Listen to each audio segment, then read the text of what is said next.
Those were the most difficult days for Martin because he was being pulled apart by two movements, the Civil Rights Movement and the war in Vietnam. When Dr. King spoke out against the Vietnam War, Mr. Brown thought he was wrong because Mr. Brown thought that he is a religious leader. He's not a politician. He's getting out of his bag, as we would say. He's getting out of what he stands for, and he can create a problem for himself because the powers that be are not going to stand for this.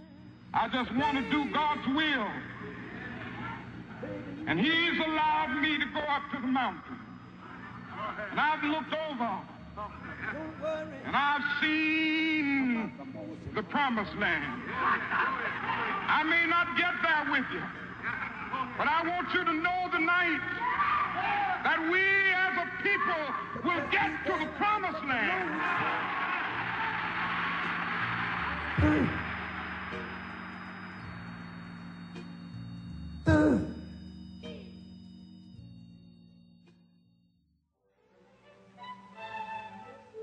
Boston, the cradle of liberty, known for her banned books, her baked beans, and jokes about her accent.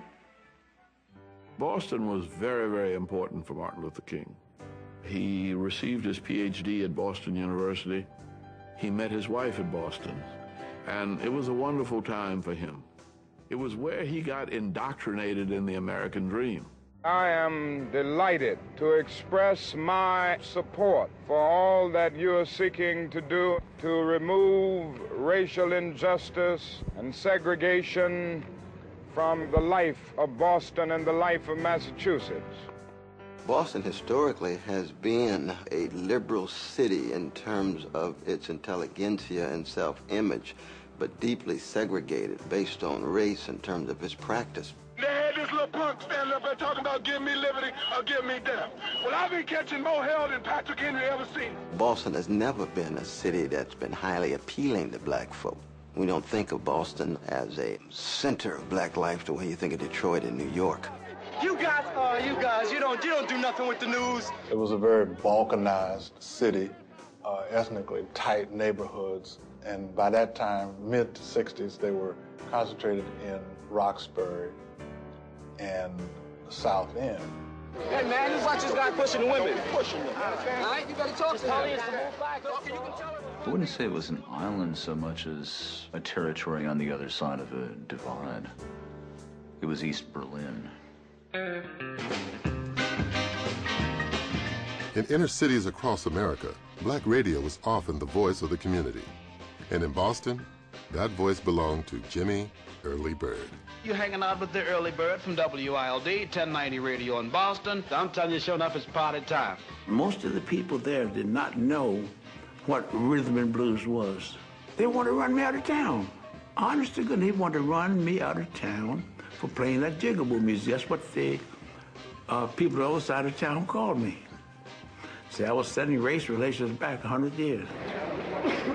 Just looking for some comments. How are you? You can't win without your help. And that's what I'm here for today. To ask each and every one of you to go to the polls, and I hope to vote for Kevin White for mayor. The mayoral campaign in 1967 pitted progressive candidate Kevin White against the working class anti-busing candidate Louise Day Hicks. The heart of the fight, school integration. Many of the Negro parents believe that a predominantly Negro school is inferior per se, but we here in Boston do not believe that premise. The battle basically in the election came down to Mrs. Hicks saying, "You know where I stand," which was a code word for saying, "I'm anti-black." She was a person who was for the status quo, who was for the way things always had been, and things were changing. I used to kid and say if Mrs. Hicks looked like Grace Kelly, she'd have beaten me. She was not an attractive candidate. I don't mean that in a derogatory sense, but not an attractive candidate. Yet she came within 12,000 votes of winning. I wish you the very best and a successful regime as mayor of the city of Boston. Baby, baby, baby, baby, baby, baby, baby, baby, I got the feeling, baby. I got the feeling, nothing. Sometimes I'm up,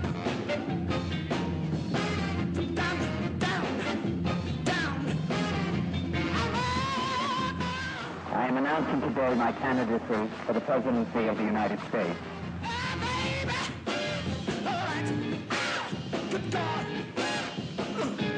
I shall not seek, and I will not accept the nomination of my party for another term as your president.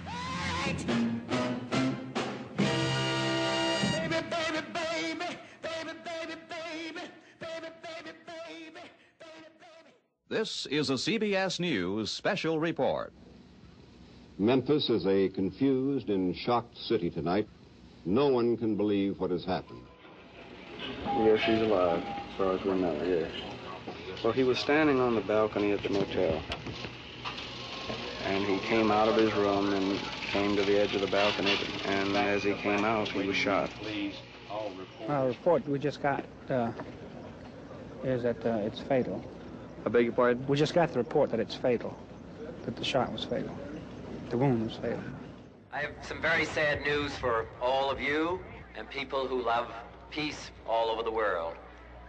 And that is that Martin Luther King was shot and was killed tonight in Memphis.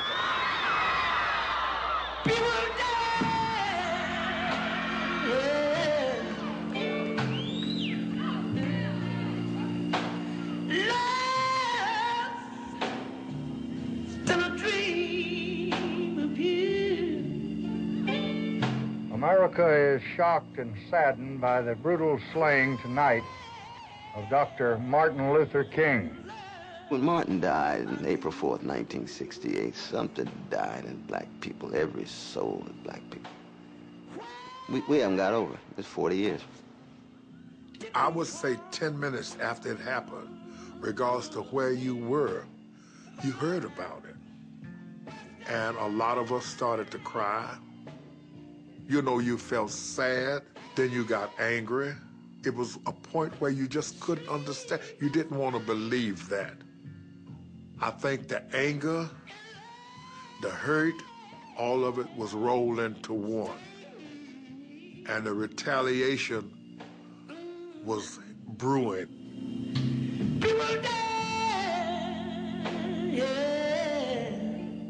I ask every citizen to reject the blind violence that has struck Dr. King, who lived by nonviolence. If America do this to this brother, none of us can aspire to his moral magnanimity.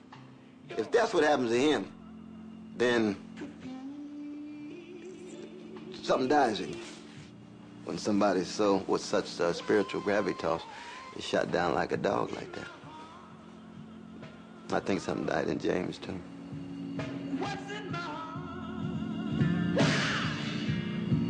Why did you leave my soul?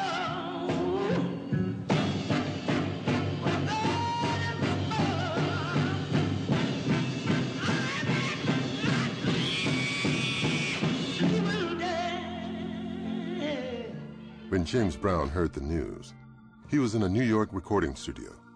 He immediately went on TV and radio calling for peace. With the riots starting to break out in inner city America, Brown headed to Harlem to see for himself what was going on. I don't want to be a cat sitting from up high looking down and saying, wonder what they're doing. I was down there, find out what's happening. And I know how everybody feels because I might live in society, but my heart's in the ghetto because that's where I'm born, you see.